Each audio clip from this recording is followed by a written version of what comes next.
Bonjour, bienvenue sur Comment fait-on, heureux de vous retrouver pour une nouvelle recette. Aujourd'hui, nous allons réaliser ensemble un bavarois au melon. Vous allez voir, c'est très simple à faire, surtout que là, je vais vraiment faire le bavarois le plus simple qui existe. La seule petite difficulté peut-être, c'est que moi je vais rajouter une petite touche de génoise. Je vais vous donner la recette ici ou de l'autre côté. Et vous allez voir, la génoise c'est vraiment très simple à faire. Mais il n'y a pas d'obligation, on pourrait très bien faire le bavarois sans génoise. D'ailleurs, en règle générale, les bavarois c'est souvent fait directement dans des ramequins et on les mange un peu comme des crèmes. Donc voilà.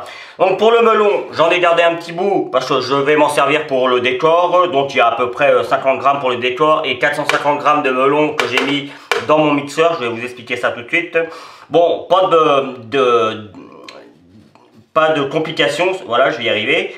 Il suffit juste dans un premier temps d'enlever les pépins, la petite peau. Alors, je vous conseille de faire le bavarois avec des melons qui sont assez mûrs. Moi, là, c'était un melon que j'ai acheté qui était abîmé. Et j'ai attendu dans mon frigo que, vous voyez, il est largement mûr là sur le côté. Un petit peu moins d'ailleurs quand on arrive vers la peau. Mais ça fera quand même. En fait, c'est juste pour ne pas jeter. Et ça permet de faire des très bons desserts sans jeter. Alors comme vous pouvez le voir, vous avez vu, j'ai enlevé la peau. Alors il y a plusieurs manières, hein. Hop, on essaye de ne pas en perdre. On essaye de ne pas en perdre. Voilà, hop, je rajoute ça. Et pour le décor, vous voyez, je vais le faire directement. Je vais faire des petits dés. Donc comme ça, vous avez vu comment j'ai découpé le melon. Et puis voilà, je vais faire juste des petits dés. Et puis je viendrai les reprendre après. Les morceaux les moins jolis, je les prendrai pour déguster tout seul. On essaye de prendre les morceaux les plus jolis pour faire les dés. Hop. Hop. Vous voyez, hein, il n'y a pas de difficulté.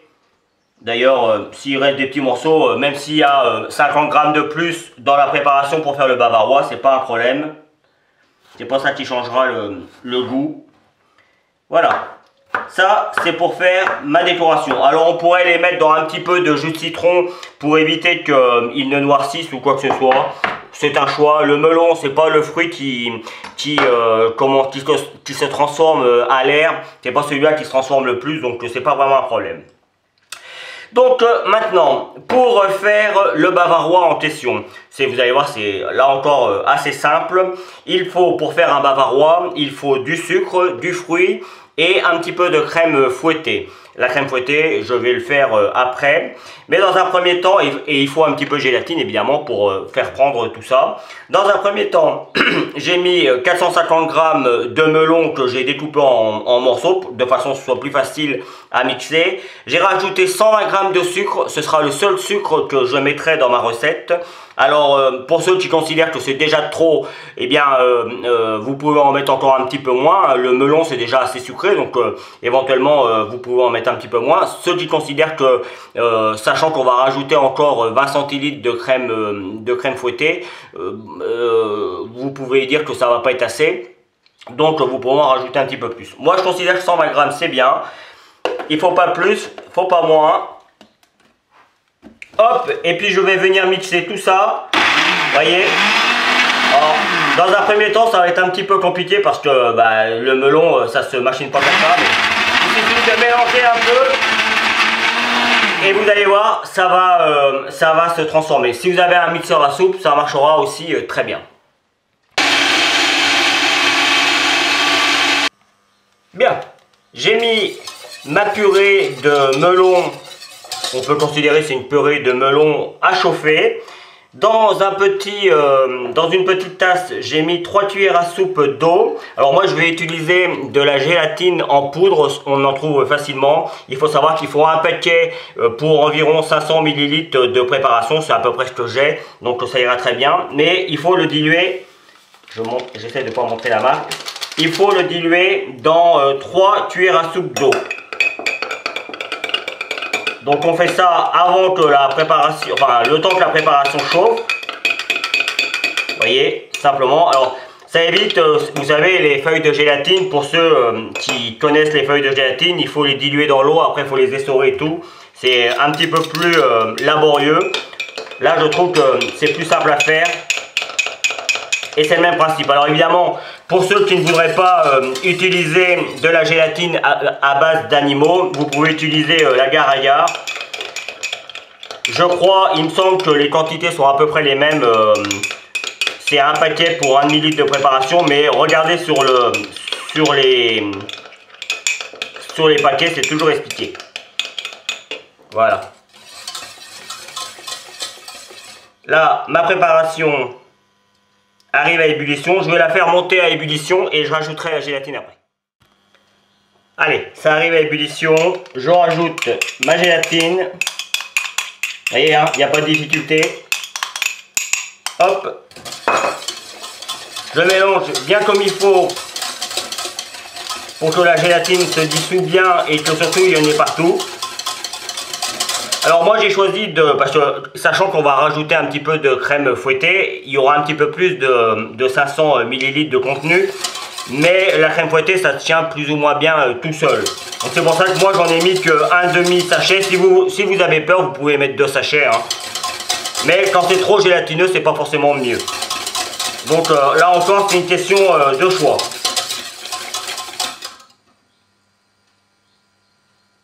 Voilà, là, on arrive à ébullition. J'arrête.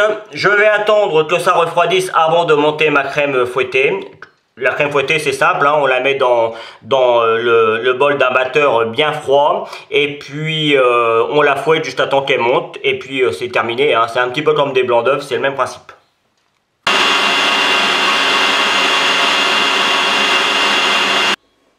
Voilà, la crème fouettée est maintenant fouettée, c'est le cas de le dire. Vous voyez, elle tient bien à ma spatule, sans qu'elle soit non plus trop ferme.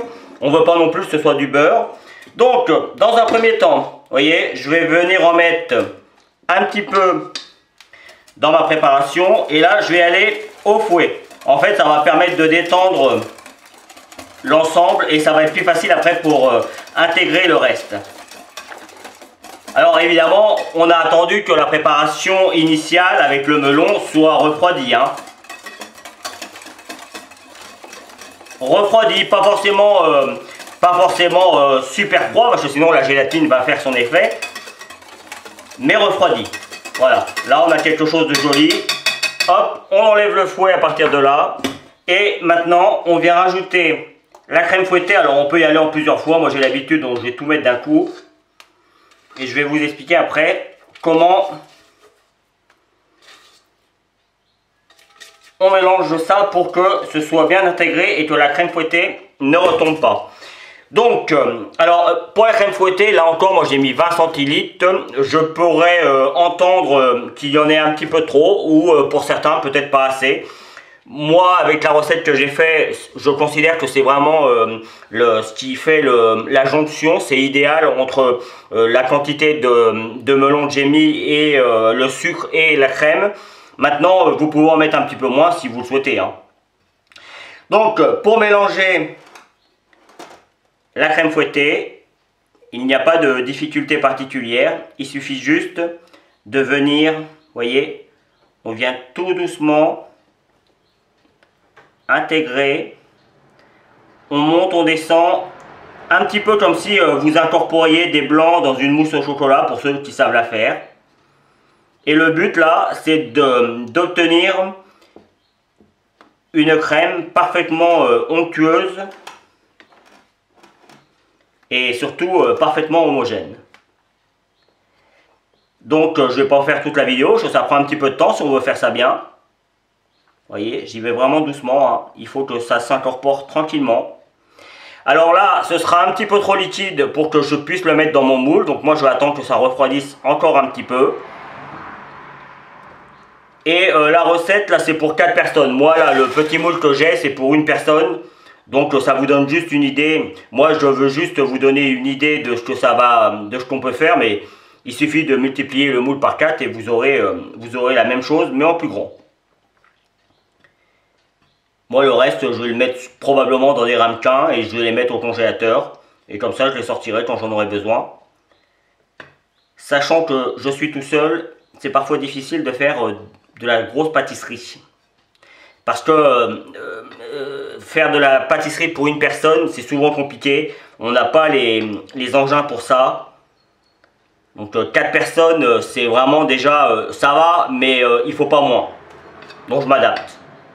Vous voyez là, on arrive quasiment à notre préparation initiale. Et vous voyez, hein, je mélange vraiment doucement. Hein. J'y vais pas comme un fou.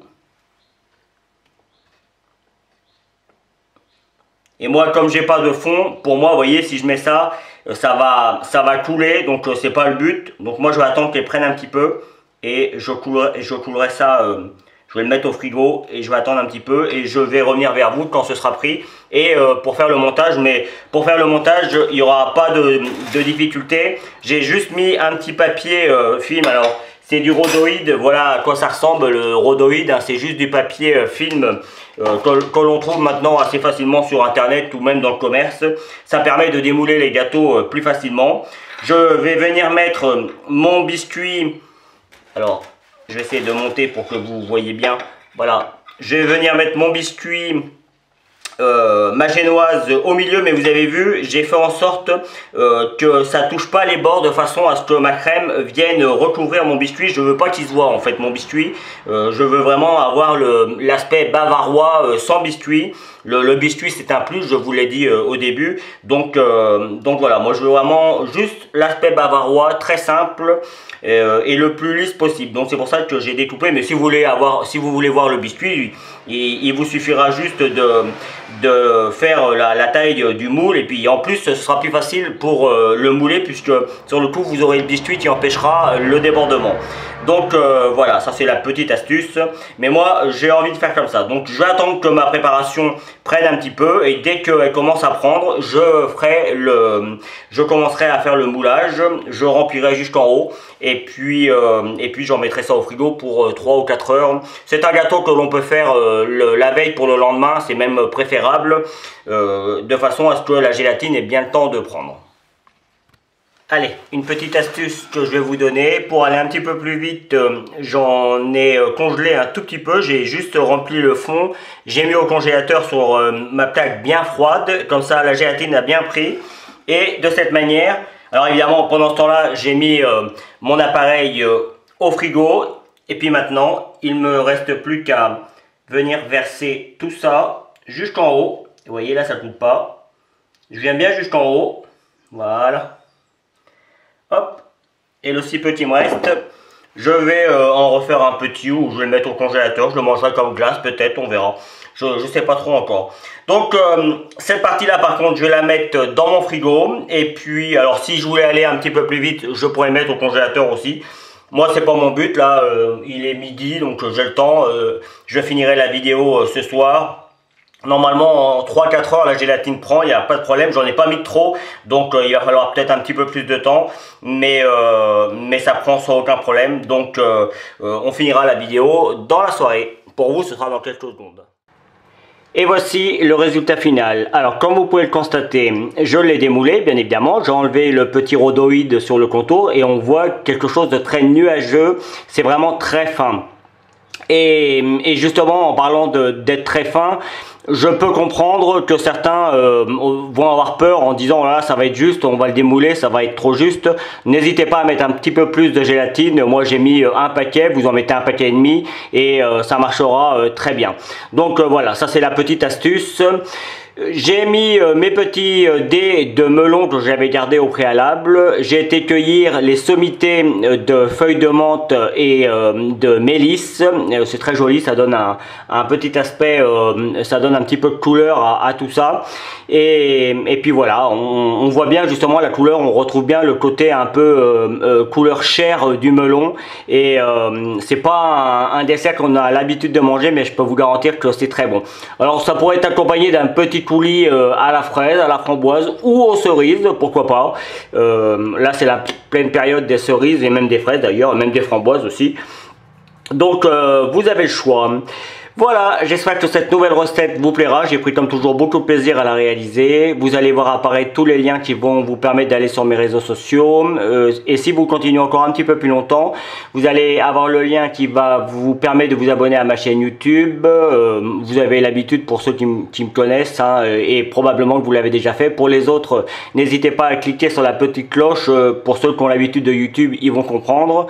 Et puis, juste à côté, vous avez mon site internet www.commentfaiton.com où vous retrouvez une grande partie de mes recettes, dont celle-ci. Et je vous donne 2 autres recettes de bavarois, tout aussi simple à faire que celui au melon. A bientôt sur Comment fait-on. Merci pour votre fidélité. Salut. Vous pouvez vous abonner maintenant à ma chaîne YouTube, c'est ici. N'oubliez pas la petite cloche pour les notifications. Vous avez également le lien qui va vous amener sur mon site www.commentfaiton.com où vous retrouverez l'ensemble de mes recettes. Et je vous donne 2 autres recettes ici qui vous seront très utiles. A bientôt sur Comment fait-on.